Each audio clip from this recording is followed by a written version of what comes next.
From UFOs to psychic powers and government conspiracies, history is riddled with unexplained events.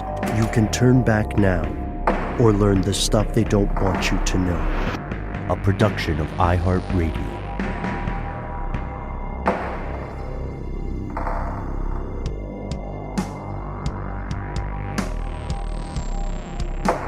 Hello, welcome back to the show. My name is Matt. My name is Noel. They call me Ben. We're joined, as always, with our super producer, Paul, Mission Control Decant. Most importantly, you are here, and that makes this the stuff they don't want you to know. Fellow conspiracy realists, we are returning from a series of strange adventures, and we thought, what better way to get back into the studio doing one of our favorite things, our weekly strange news segment. Now, if you haven't caught the news before, if you don't see us on social media where we're at Conspiracy Stuff or at Conspiracy Stuff Show on Instagram, you may have missed the big announcement, which is that through a bizarre series of circumstances, Matt, Noel, me, and the team made an actual facts book. We have a real life book. It's coming out in October. We're probably going to be on the road even more for that. We can't wait for you to check it out. Even if you don't consider yourself necessarily a person who digs reading about a bunch of weird stuff, you're going to love the artwork. Even just the artwork alone. This is great.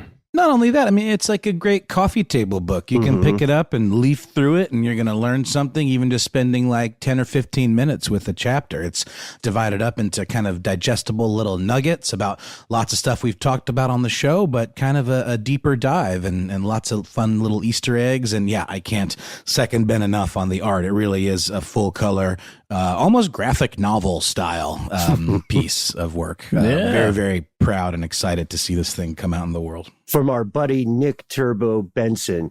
Thanks for having low standards and friends, Nick. Yes. So if you have the means and interest to support the show, if you feel like it, that's a great way to do it. We would really appreciate it.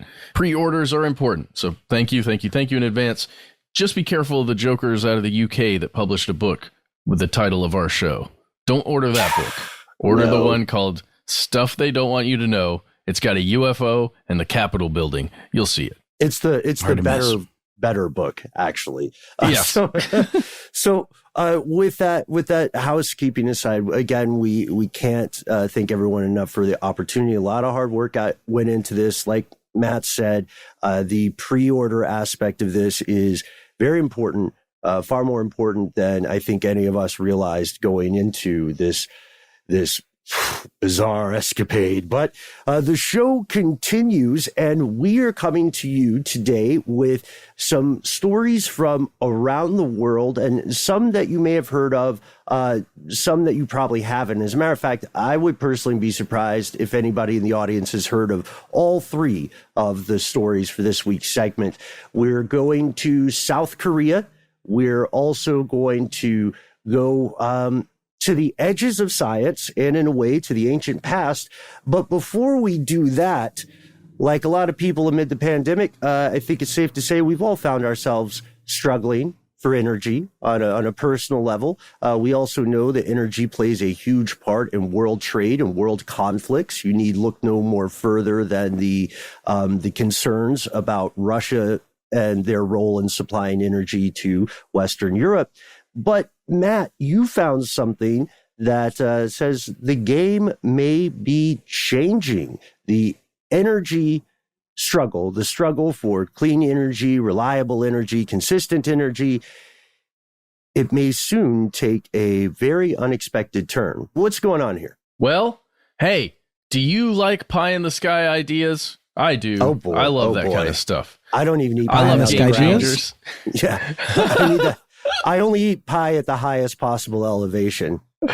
Perfect. Well, if you like that, and you also love startups, and you love, taking a big gamble with a huge potential benefit if you win, you're going to love this story.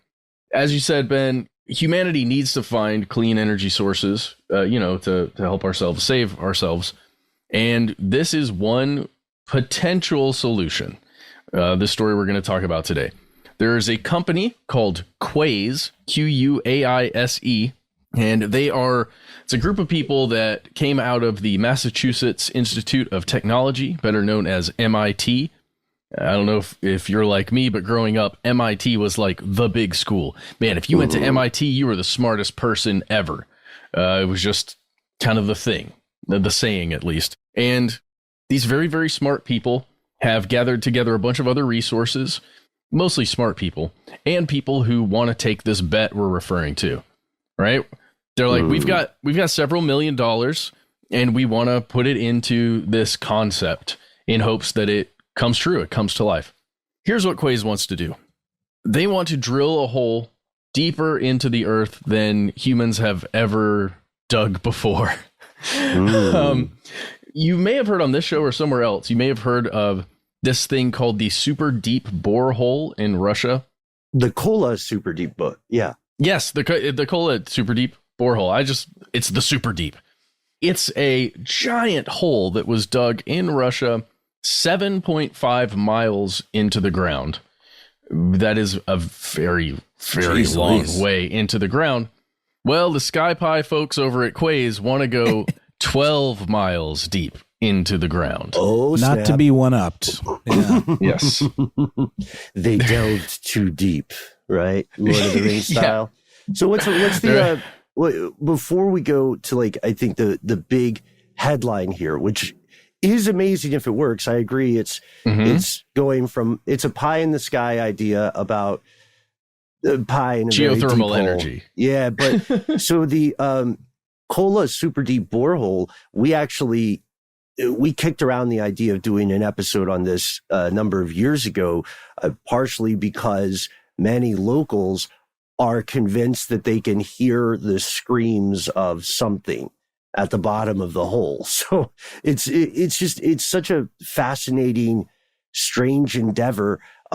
They're not looking for ghosts, though, as you said. In this, Quays is looking for geothermal energy, which is kind of already a thing, right? Like Greenland, Iceland. It is. Yes, geothermal energy is a thing. And there's a lot of research and effort and money being put into finding ways to capture the heat energy that is emanating from deeper within the earth than we can normally access. And a lot of the geothermal plants that pop up are places where the top layer of the earth there that needs to be drilled into is a little bit thinner. So it's just a little more accessible. The pie in the sky part about Quays is that you could put one of these plants that drills up to 12 miles into the earth pretty much anywhere. Because of the technology. It's all about this. It's called millimeter wave drilling. It's a different way to get through some of the really tough rock that exists down beneath all of our feet right now. It's super fascinating stuff.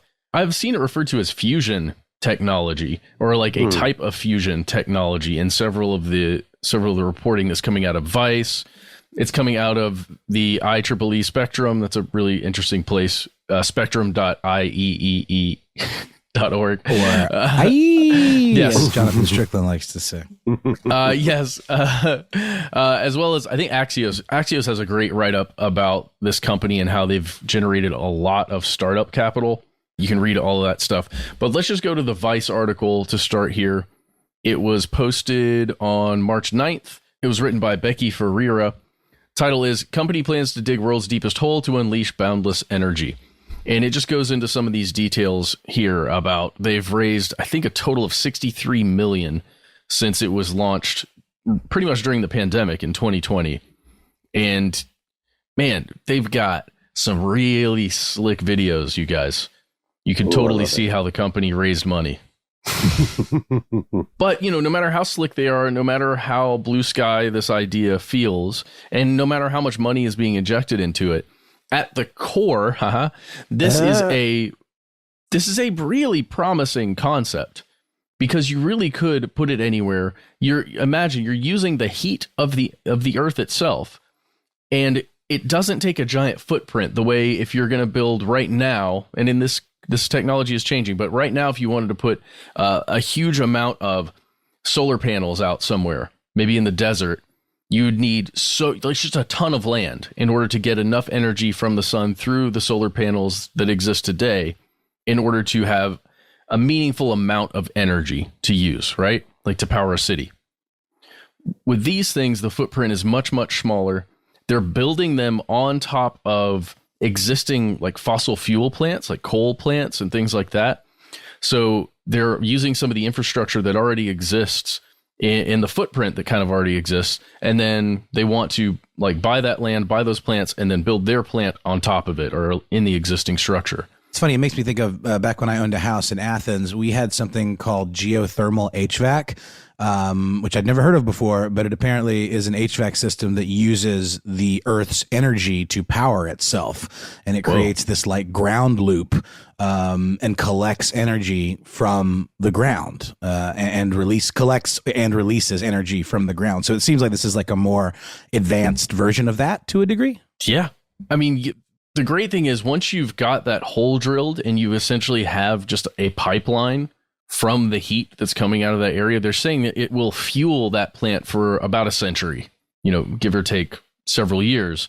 That doesn't seem like a long time, right? If you think how long, a coal-fired power plant could potentially run, I mean, it's as long as you've got coal to run the plant, right? And in this case, they're saying it's 100 years. And I don't know the science behind why it would only be 100-year length of time that you could make use of it. I don't know yet, but could be pretty incredible if you at least jump started this more clean energy movement with this technology, with this type of energy, and then you could move on if you discover something even better. I have a couple of questions on this one, Matt, because I'm fascinated by the future of energy, and there are always a lot of caveats if we're exploring this reasonably. And of course, there are a ton of conspiracies because, let's be honest, the energy industry is what the kids would call corrupt AF. It's phenomenal. It's phenomenal, the level of corruption and conspiracy involved there. But with this, there are a few things. So first, it might surprise a lot of us to learn that this company, Quaise, is estimating it'll take a few months, not years, to make these holes. So that feels a little optimistic with me. But I'd be glad if that did turn out to be the case when the drills hit the rock. But secondly, could earthquakes disrupt these energy sources or these operations rather? Like if you built it, I know they're looking for very specific areas to build them that meet a number of criteria, but if they were, for example, rocked by a fairly high order magnitude earthquake, what would happen then? One of the questions that people have with any new energy source is what could go wrong and could it be dangerous? So just the level set here, is there ever any kind of, what's the best way to put it? Do they have any fail safes, anything to prevent like a geothermal Chernobyl, or is a geothermal Chernobyl even possible? Right. I don't know. I don't think it's the same thing. I know they use these things called gyrotrons as part of their drilling tech, and they do involve vacuum tubes and plasma. And it's again referred to as a type of fusion tech. I don't know if there's a danger for leakage. Yeah, leakage. I understand that question, Ben, for sure. A question that I have is it powerful enough that it could do something similar to what fracking does, where it causes imbalances in, the Earth's crust and could potentially cause rifts or, seismic events? I don't know. I don't know the science. It doesn't seem like it would because you're not injecting anything to break up rocks. That's not the goal here. You're just harnessing what's already there. The goal is to get deep enough to access the lower parts where the heat exists. And yeah, this is something that you see in fission nuclear reactors. Ultimately, they end up being kind of steam powered, if you think about it, because what's happening is liquid is hitting these very high temperature areas that turns it into a different state of matter. And this is where Quaise is hoping to, this is what they mean when they say clean energy. They're pumping liquid water down into down into the depths, the Balrog levels of the Earth. And when it hits this rock that's around 500 degrees Celsius, the liquid water turns into something that is like vapor times a million. It's a vapor-like supercritical state. So that's another concern too. Water is becoming an increasingly precious resource. So sure. And you're going to read in a couple places, if you just search around, kind of the, I guess, joking thing that we're talking about. What's going to happen? What are we going to unlock when we get that deep into the Earth? Are we talking, Ancient Ones, Cthulhu, and all that stuff? I'm not worried about that. I'm honestly not worried about really any of the consequences here. I'm just worried that the drill isn't going to work exactly the way they want to, because this technology has been tested for quite a while. There was I guess it was DART, or it was ARPA. It was the Department of Energy's ARPA program that gave the initial grant to one of the companies that's working directly with Quays, which is cool. I want to see this thing happen. They've got a timeline on their website that's saying by 2028, they're hoping for the first fossil fuel powered plant to be repowered, like to be re-engineered with the geothermal system, the steam system. And that would be cool. And they're looking at, I think, 2050 of when they could have a good number of these things up and running across the globe. This could become practical. That's the thing. The proof of concept is there. The technology is pretty well understood. And I believe there's a paper out there somewhere on millimeter wave specifically, how it's it looks like it can be deployed in a couple of different ways, both of which have the end result of supply and power. But can you imagine a world where humanity is not necessarily beholden to the old forms of supplying energy? It could be really cool. It's just that with this sort of stuff, we don't know what the long tail consequences might be until it's actually up and running. And we'll see. We'll see if those Lovecraft jokes are indeed just jokes. But I'm excited. I share your enthusiasm, Matt. I'm excited about this, and I would love to visit and see what they find there. I guess there are also the usual concerns about maybe damaging historical artifacts, or maybe, because if there's a horror movie, of course, it takes place on a graveyard of some sort, right? And yeah. But jokes aside, this is pretty exciting. Hopefully, I'm just so used to things going terribly wrong. You know what I mean? I know. I was looking for something today specifically that had a bit of a potential positive outcome. There's one other thing that's just a related story. If you want to look up, if you have any interest with this, look up Science Alert. And here's the title. Geologists have closely analyzed two bizarre, quote, blobs detected deep inside Earth. It's not some monster, I don't think, unless it's some kind of sentient thermochemical material. But who knows? Hopefully we won't drill into it. I'm being silly. All right, well, hey, why don't we take a quick break here, and we'll come right back with some more strange news.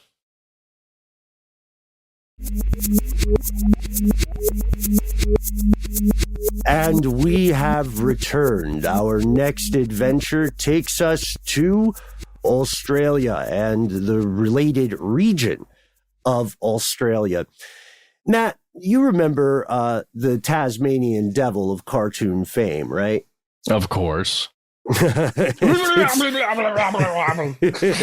Yes, just so. So the Tasmanian Devil is, spoiler, it doesn't look exactly like the cartoon, but I don't think that bothered a lot of non-Australian kids watching it, or, kids from that part of the world. But it brings up an interesting, I would say fascinating thing. It's something that's been on my mind for a little while now, thanks to our buddy Todd Sargentson, who hangs out with us at times at the local. Todd, you see, and I hope you're listening to the show today. Todd, you see, is a avid cryptozoology enthusiast, and a lot of the conversations we have had over the years involve us just back and forth kind of with the possibilities of theories, walking through them, etc. And Todd recently told me or hipped me to an ongoing project I wasn't aware of, which is the hunt for the Tasmanian tiger. This is pretty exciting. I know I've been chatting off air with you guys a lot about this, but the Tasmanian tiger in the world of cryptozoology is actually one of the more plausible cryptids. And we're so interested in this that we're actually doing a full week on the Tasmanian tiger or the Thylacine and related concepts or possible weird science and conspiracies. But here's the thing, and you can hear this stuff this Wednesday and Friday, but we wanted to introduce this concept before we got into the full episodes. So there's a really cool plot development here that's been going on for some time, but now it may actually come to pass. A while back, a bunch of very smart, savvy people said, hey, why are we going to all this trouble of hunting down animals that the majority of people assume are extinct when we may soon have the technology to bring them back, Jurassic Park style? That's what people are hoping to do with the Tasmanian tiger as we record this. And there are a couple of reasons why it's not as crazy of an idea as it might sound. It's not like bringing back velociraptors. The last known live Thylacine was captured in 1930 in Tasmania. And this thing, like a lot of animals in those ecosystems, is marsupial. It's a carnivorous marsupial. It was native to Australia as well as New Guinea and Tasmania. And ever since that last Thylacine was captured, people have been convinced there are more out there. New Guinea is incredibly remote, more so than it looks on the map. There's a lot of wilderness there. So it is, we don't want to spoil too much of the episode, but it's captivating people because there is this tantalizing possibility that there may be a relic population, which has simply yet to be discovered due to the remoteness of the environment in which it lives. Pause for breath. I want to draw everybody's attention, though, to an excellent article in The Guardian that just came out fairly recently by journalist Donna Liu. And they're talking about something called De-Extinction. That's what Jurassic Park is all about. They just never used the phrase because I don't think really had a phrase like this for a long time. You could take DNA from something called a numbat, N-U-M-B-A-T. Sounds like an insult. I know, right? Sounds like for some reason, it sounds like a British insult, right? You numbat. You numbat, innit? Numbit. So a numbat, you may be saying, the heck is that? Is it a British insult? I didn't even know words had DNA. They do, sort of. It's called etymology. We love it. I want to do an etymology series. That's not a secret. Right to our bosses. But the numbat itself is an animal, and it's a weird, cute-looking little guy. It looks like DLC, an Animal Crossing, or a Pokemon game. Turns out this guy, who is a marsupial that eats insects, it is close enough, scientists are reckoning, to a Tasmanian tiger that its DNA could help recreate the Thylacine or bring it back from the void, from extinction. It's a crazy idea. You've probably heard this concept of de-extinction, I'm sure you have, in other areas, such as the continuing push to use extant elephant DNA to recreate the mammoth, which would be cool. It's also, bringing back extinct, unique animals while the rest of the world is collapsing is just classic human. You know what I mean? It's not a species that's great at timing, but, very ambitious, very MacGyver. We just need one giant facility deep underground that has this set up ready to go, but with human DNA. So we could be de-extincted. No, thank you. No. Let's just let it go. We don't need that.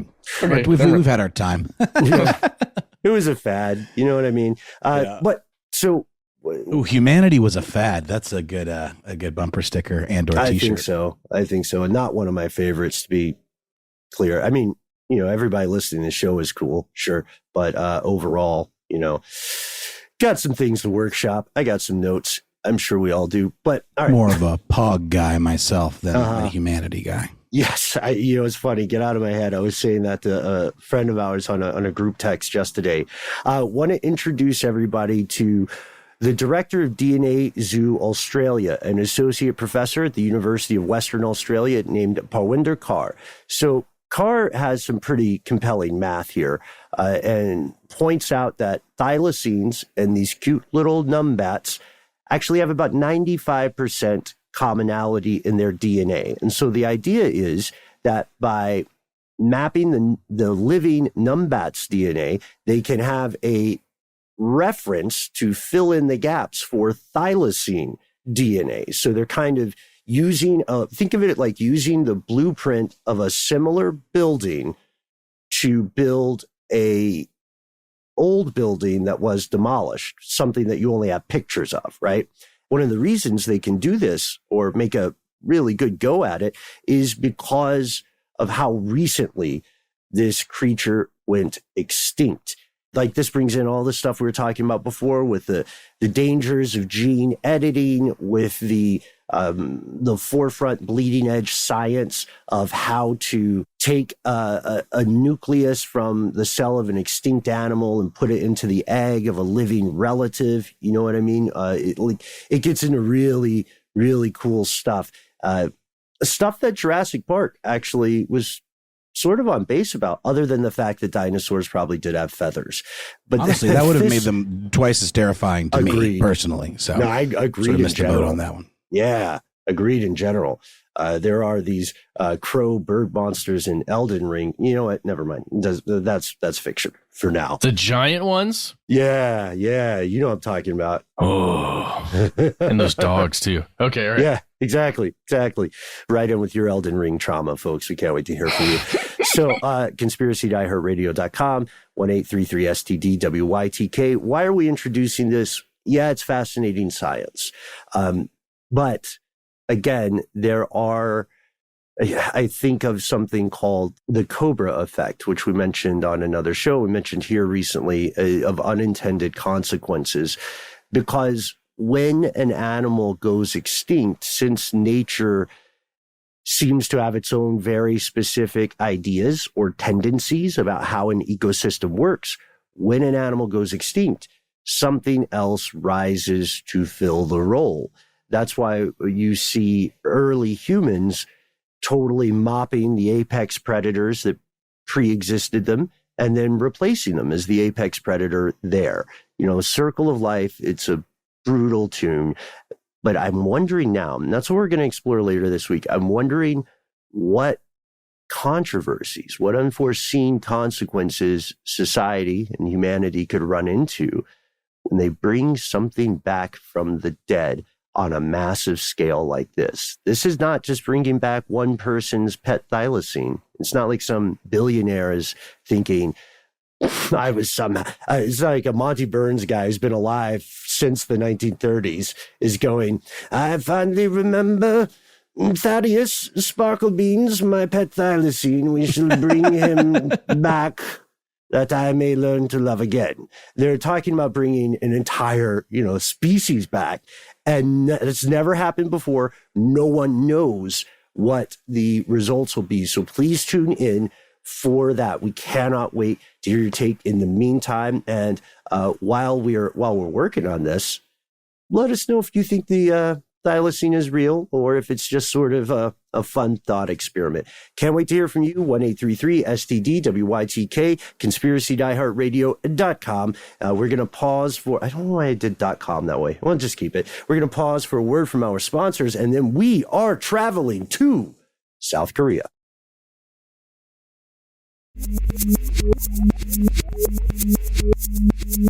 And we're back. And as previously stated, we are, in fact, traveling to South Korea.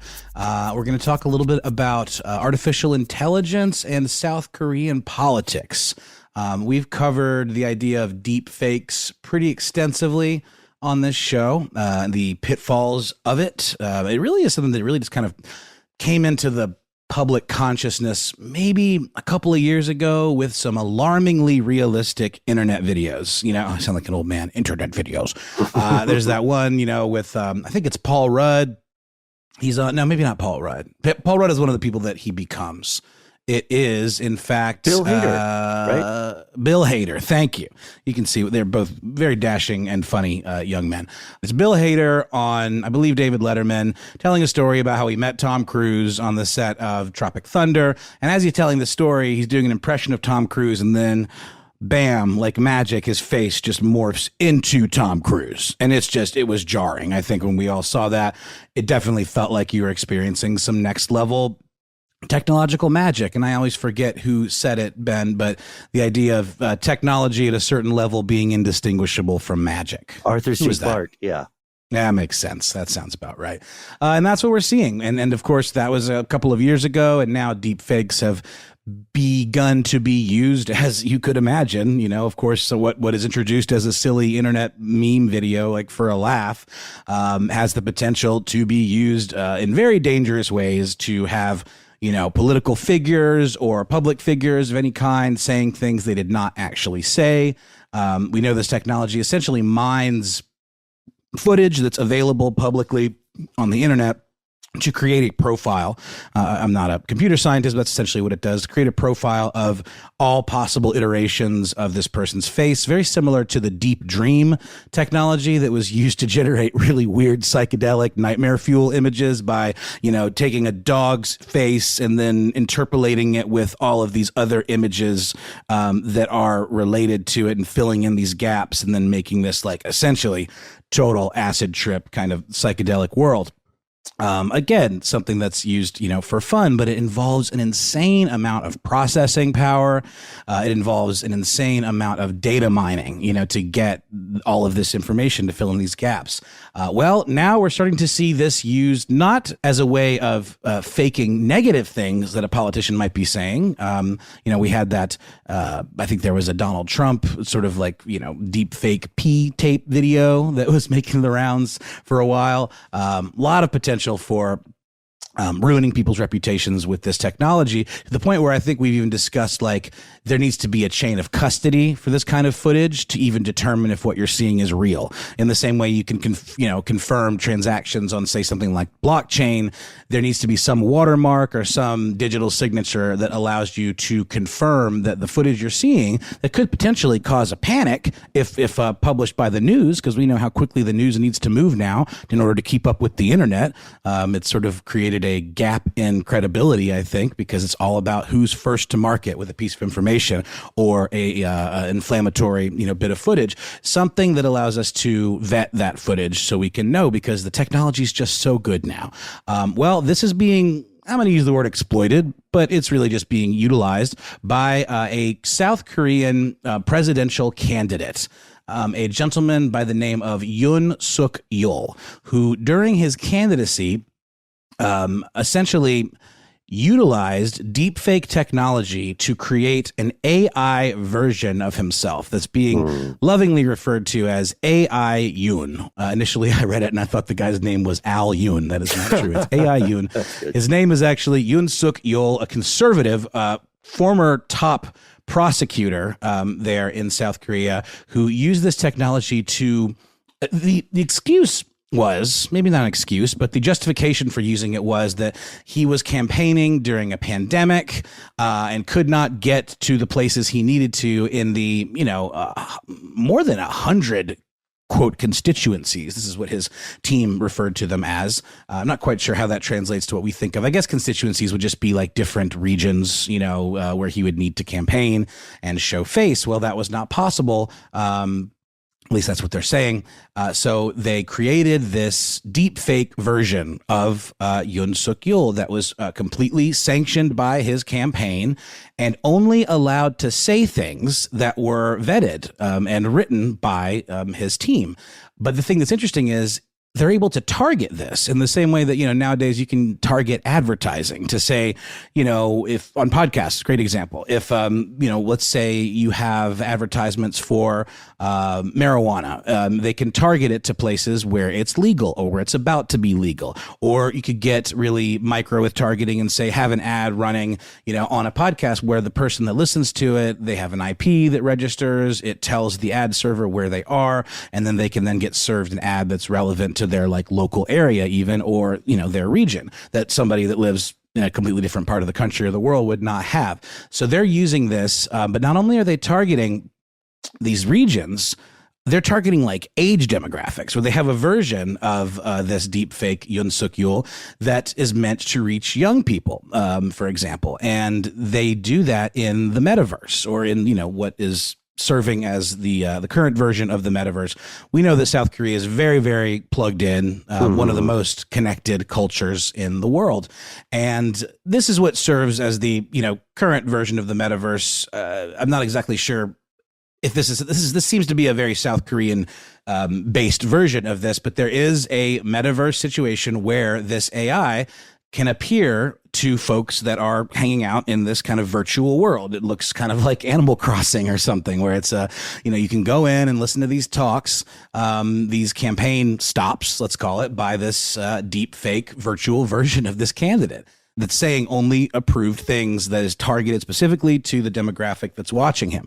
Not only the things he's saying are targeted, but the clothes that this facsimile or this avatar is wearing is meant to specifically appeal to the demographic that it is speaking to. And here's the thing. This sounds kind of wacky, but all of the commentary around it and, man on the street kind of interviews that I've heard shows that it's really, really working, that folks appreciate the fact that someone that's this high up in government is open to and not, completely freaked out by this type of technology. So that won a lot of points for this candidate, and he won. In fact, he did. So the question becomes, what's next, right? Like, this is a tool, and they make it very clear. I haven't seen any of the videos exactly, or but they have some kind of disclaimer saying that this is not the actual candidate. This is an artificial intelligence generated AI. So they don't want anyone to be confused that they're actually looking at a real person. And that's also the reason that they take it very seriously, that it only says the things that are specifically generated by the campaign. But what happens next now that this candidate is actually the president, who, by the way, holds some very intense conservative views? Yes, apparently, I would love to hear your take on this, Ben. You're probably following this more closely than I in terms of the election, but has said things to the effect of like feminism has gone too far in a part of the world where women's rights are woefully underserved and ignored to a large degree. Not to mention that he's very pro like hundreds of hours work week situation. Ben, we give it to us a little bit, the kind of quick and dirty about what this guy's views kind of encompass. Yeah, so this is interesting, at least to me, because it shows us that stereotypes regarding conservative politicians not being tech savvy are not entirely true or not entirely accurate. And I love that you nailed how tech forward South Korea is as a culture. It's amazing when you go there. If you live in the U.S., you haven't seen real Wi-Fi until you've been to South Korea, honestly. But this president is, yes, quite controversial. And a lot of views of the president are things that might be common to some conservative politicians here in the U.S. or in the West. He is currently the president-elect, but he came up by being a prosecutor. And right. Often, prosecutors, his views are not uncommon maybe in the world of prosecutorial politics. His election, though, was fascinating to me. I want to answer that first question you asked a while back. So what's next? I'll tell you what's next. I'll tell you what's down the line. The perfect Manchurian candidate. always on message, always programmable, can be at any location pretty quickly. Imagine how much you're saving on transit. Bye-bye, Air Force One. You might not even need a real person at some point. What about, Super President V2.0 with the new DLC brought to you by Samsung. Vote for me, victory. You can buy outfits for him. You can dress him up however you want, Yeah, a politician that can finally do what every high-level politician wants. Be all things to all people. We're on the way to that. Now, what does that mean for the public? For the grass on this elephant's battlefield? Well, it means you'll have to seriously consider some uncomfortable things. Can this sort of thing be hacked? That's the first question, right? What happens if you don't need a deep fake? What happens if your hologram president shows up to a UN summit, for instance, and then all of a sudden says, we are nuclearizing. We already, we're not going to start. We're doing it now. That's crazy. All these things I named are great sci-fi. You're welcome, Netflix. But they're, again, I keep saying it recently, science fiction the good stuff is only fiction for a little while. And we're in a what a time to be alive phase. No. Well, and we already have AI pop stars, coming out of Asia, for example, like Miku, which is a completely artificial intelligence derived creation. I mean, maybe not artificial intelligence. It's animated. I mean, it is a graphical representation of a pop star that is treated with the same deference as a real pop star. And even the voice of this character, that part is more or less AI generated. It's called Vocaloid technology, and it generates, I think it's the Yamaha company that's behind it, but it generates singing using sort of swatches of voices, sort of like a vocoder situation, but more realistic. And you can actually get the software for Vocaloid and make your own, songs and submit them. But this is just the next logical step from that. And you're right. I mean, the targeting level is absolutely, staggering in terms of you're right, being everything to everybody, reaching people exactly where they are, which is on the internet for the most part. And what is the potential dark side of this? It already feels like we're seeing a dark side. Because, the margins of victory for this candidate were very, very slim. These guys on internet today that I follow and like and reference a lot, they referred to him as a meme candidate, which I think is pretty accurate because the margins were very, very slim. I think it was 48.6% of the vote went to this candidate. And I think the perceived front runner just lost out by a very small margin. So knowing that this person holds some pretty conservative views in terms of women's rights, in terms of the work week. He's even said things like he thinks that, quote, poor people should not have to have their food meet a minimum safety standard because they need to be able to eat whatever kind of, for sustenance. Things like that. Pretty radical sounding, here in the West, but it's absolutely fascinating. I think we might be seeing the rise of a kind of an AI regime, and not like a Skynet situation, but just it's a whole nother ballgame now. He also thinks Fukushima didn't happen. Yeah, that's wild. I think we all were there, and I'm pretty sure it did. But Matt, you've been a little quiet on this one, and I know you've got feels about this. I can see your face squirming a little bit, but how does this hit you, man? Yeah, I do feel weird. I just think we're coming into that era where you're not going to be able to tell if you see an official post by anybody if it's real or not. Anyone with sufficient power or money, they could be exploited by a third party. You just got to be extremely skeptical. And I don't know. What we need now is the tech to detect if it's in fact a deep fake or real, something that just scans, the pixels in a file or pixel data within a file. Or like I was saying, the chain of custody of the footage, the source footage has to be in some way locked down or meet some kind of digital signature to prove that this footage is real. Like it came from a actual capture and not some sort of weird composite. Well, you guys can do that. I think I'm going to go full supervillain. You know, it's been a long time in the making. Yeah, and it's just like now the pieces are there. It's easier than ever. Just like when a lot of people became prominent independent filmmakers when AV technology became more affordable and democratized. That was wonderful. And now that supervillain technology is becoming more democratized, you know, I think I'll just maybe go ND supervillain. You guys down? Can we still do the show? My schedule might get weird. Well, let's just try to slot us in if you can, man. But I will say, you know, this like all that stuff. You're absolutely right, Ben. But I will say that I think that the technology still requires an ungodly amount of computer processing power to do correctly. So, like, I think, you know, even the ones that we see on the internet, you know, for a joke, like the Bill Hader thing.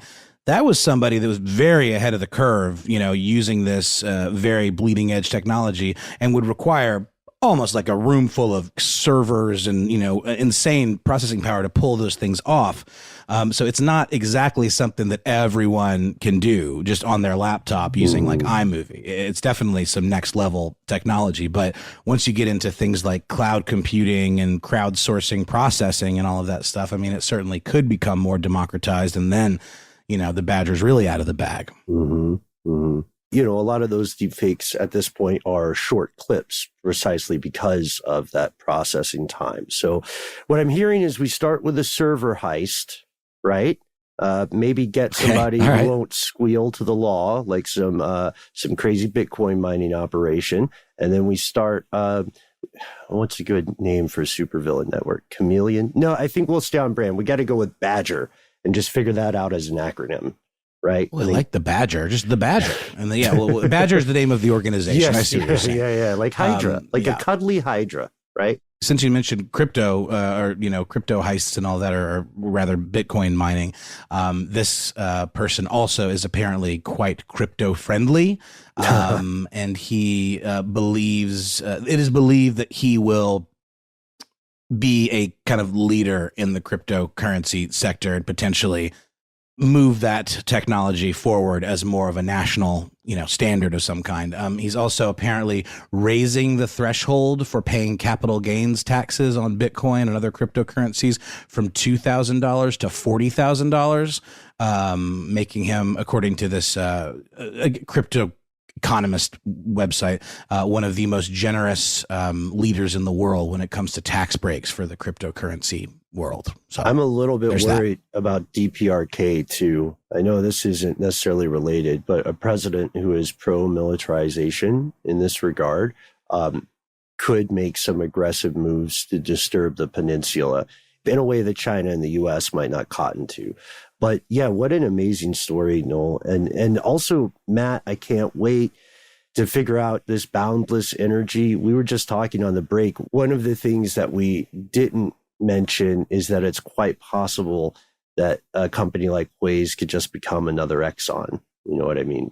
We're talking about big things in the future here. So what's going to happen? Are we close to a world where like thylacines are running amok and everybody is getting their power from geothermal energy, but you know, the decisions about where to place those power plants are made by hologram AI presidents? I think we've built quite a world here in this week's Strange News. Don't you agree? Yeah, will the Quays facilities actually just be deep fake coal production facilities? Right. This is amazing. This is candidly one of my favorite Strange News segments we've done in a while. And also it was really great. I don't know about you all, but I feel recharged. This is not a deep fake. This is actually me. I feel recharged for the time we were able to spend on the road this weekend. So I think we're coming in. Yeah, guns blaring. Good times, tell them what we did? by the way, with you guys. We had such a good time and really got to eat some good food together and just be around each other in person, which is, you know, has been kind of rare over the last few years. And I think we're entering a world where we can at least do that a little more often and have some of those trips lined up for the coming months. Yeah, shout out to Jack with no K. Yeah, absolutely. Jack, if you're He doesn't listening listen to the show anymore. He's not going to hear this. It was great because we were in South by Southwest, and we managed to accidentally run into a lot of our fellow conspiracy realists and made our day every time. Because as we say, you're the most important part of this show. Don't believe it? Well, tune in this Thursday when we return with our listener mail segment. In the meantime, folks, we cannot wait to hear from you. Geothermal energy. First, do you think this will work? Is it pie in the sky, or is it pie 12 miles into the ground, or is it feasible? Secondly, what do you feel about the idea of deep fake technology being used in such an innovative way to reach constituents? And do you think extinct animals should come back? Do you think the thylacine ever went extinct? Answer that one kind of quickly if you like, because we do have that one coming out this week. We want to hear all these things. We want to hear them from you. We want to hear your take, and we have a number of ways to contact us. It's true. We're all over the internet. You can find us at Conspiracy Stuff on Facebook, Twitter, and YouTube. Conspiracy Stuff Show on Instagram. Yes. If you do not like social media, why not order our book? I'm just kidding. But you could. No, well, it's kind of the opposite of social media. Yeah. It's like it's as personal experience as you could possibly have. Exactly. Yeah, that's right. Yeah, no, seriously, pre-order though. We're going to get fired if you don't. Yeah, seriously. You don't want that. And if you do, give us a call and tell us what you think once you get the book in October. So just call us and tell us why you're excited about the book. Our number is 1-833-STDWYTK. When you call in, you've got 3 minutes. Use it however you'd like, but there are a few caveats. Please give yourself a cool nickname and let us know if we can use your name, voice, and message on the air. Every once in a while, we'll contact you, or your voice will just show up on one of our listener mail episodes. It's a fun little gamble. It's a pie on the ground kind of scenario, Ben. Maybe on a table. It's a pie on a table. Like cooling on a windowsill, perhaps even. Like just follow your nose to the scent of the delicious pie. And if you get there and find that you want to tell us more, you can send us a good old-fashioned email. We are conspiracy@iHeartRadio.com.